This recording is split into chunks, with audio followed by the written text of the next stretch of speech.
नमस्कार, स्वागत है आपका। और शुरुआत यहाँ पर हम खाने के तेलों के साथ करेंगे क्योंकि यहाँ पर धीरे धीरे भावों में बढ़त आते हुए नजर आई है। आपको याद दिला दें कि एफएओ का जो डेटा आया था उसमें भी यही देखने को मिला कि 7 महीने के बाद हमने इस महीने यहाँ पर बढ़त खाने के तेलों के इंडेक्स में आते हुए देखी।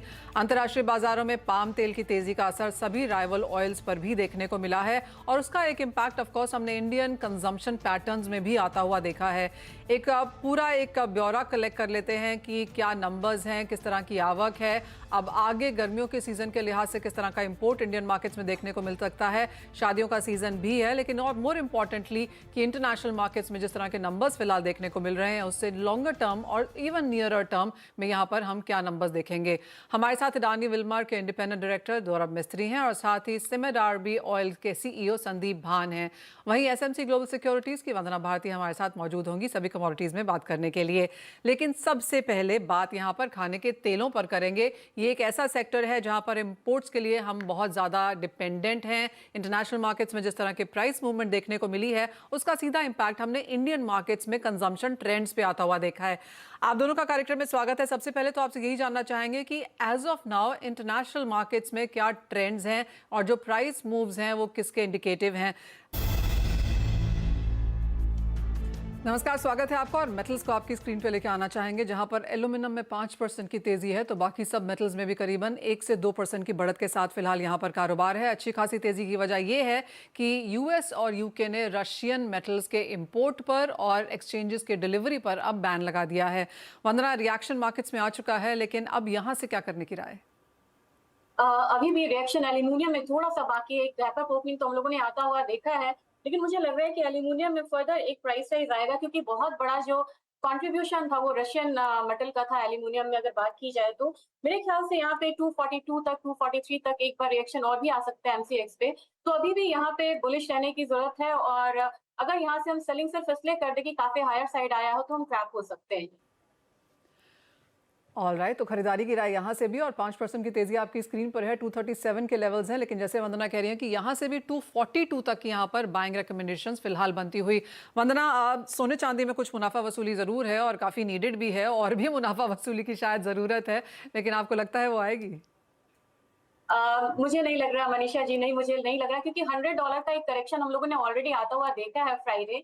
3000 तक का मूव हम लोगों ने एमसीएक्स पे आता हुआ देखा है डाउन साइड है। मुझे लग रहा है कि ऑन एंड ऑफ यहाँ पे इसराइल से रिलेटेड काफी न्यूज आ रहा है और जब तक ये पॉलिटिकल न्यूज आते रहेंगे, कभी ये बेरिश होता है, कभी ये बुलिश होता है, कभी यूएस का स्टेटमेंट आता है कि वो यहाँ पे साथ नहीं देंगे, तो इसकी वजह से पूरा हम एक सीसॉ मूवमेंट आता हुआ देख रहे हैं। दोनों साइड के मूव्स यहाँ पे आ सकता है, तो मेरे ख्याल से बाइंग में यहाँ पे फिलहाल बने रहना चाहिए। अभी मार्केट ऊपर आ गई है, लेकिन यहाँ पे करीब करीब 71,900 के करीब एक बाइंग रिकमेंडेशन ही रहेगी।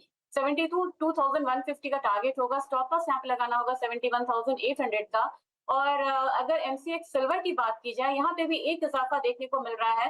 3,000 की गिरावट के बाद मुझे लग रहा है कि एक छोटा बाउंस यहाँ पे बन रहा है, तो यहाँ पे भी 83,000 करीब करीब यहाँ पे 83,800 के करीब बाइंग की सलाह रहेगी। मुझे लग रहा है कि 84,300 तक प्राइसेस ऊपर फिर से जा सकते हैं। स्टॉप लॉस यहाँ पे लगाना होगा 83,600 का। तो दोनों ही कमोडिटी में बाइंग है, मार्जिनल बाइंग है, स्ट्रिक्ट स्टॉप लॉस के साथ यहाँ पे ट्रेड करना होगा। और मुझे लग रहा है कि एक से 7 बाइंग थोड़ा सा यहाँ पे बनता हुआ दिख रहा है आज के दिन में। साथ ही बात यहाँ पर एनर्जी की भी करेंगे और यहाँ पर भी एक नीजोक रिएक्शन तो ईरान और इजराइल के बीच में जब वो जंग छिड़ी तो देखता हुआ नजर आया था, लेकिन अब जिस तरह की स्टेटमेंट्स यूएस से और ईरान से आई हैं कि इसको यहीं पे कंक्लूड किया जा रहा है, उसके बाद एक मुनाफा वसूली यहाँ पर है। 90 जस्ट अबाउट होल्ड करता हुआ ब्रेंट पर अब यहाँ पे क्या एक्सपेक्टेशन है? मुझे लग रहा है कि यहाँ पे बहुत ज्यादा रिएक्शंस आने की उम्मीद नहीं है। एक रेंज में काफी दिनों से ट्रेड कर रहा है क्रूड ऑयल।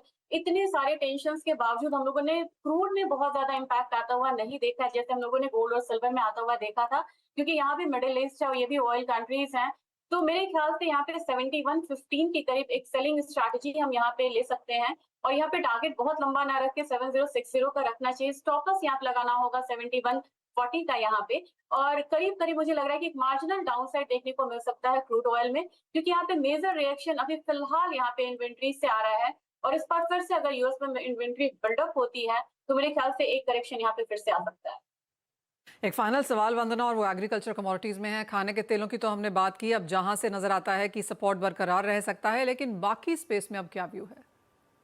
जी, खाने के तेल में भी मुझे लग रहा है मनीषा, अगर याद करें तो मैंने सीएनबीसी पे बोला था कि मंथली में काफी लॉन्ग कंसोलिडेशन में पाम ऑयल है और 4600 रिंगिट को यहाँ पे हम टारगेट कर सकते हैं। तो मेरे ख्याल से स्लोली यहाँ पे ये टारगेट आ सकता है, लेकिन बाकी कमोडिटीज में मुझे लग रहा है कि एक जगह कैस्टर में मुझे सेल लग रहा है, मे कॉन्ट्रैक्ट में मैं ये प्रेफर करना चाहूंगी। 5845 एक लेवल रहेगा जहाँ पे सेलिंग रिकमेंडेशन रहेगी।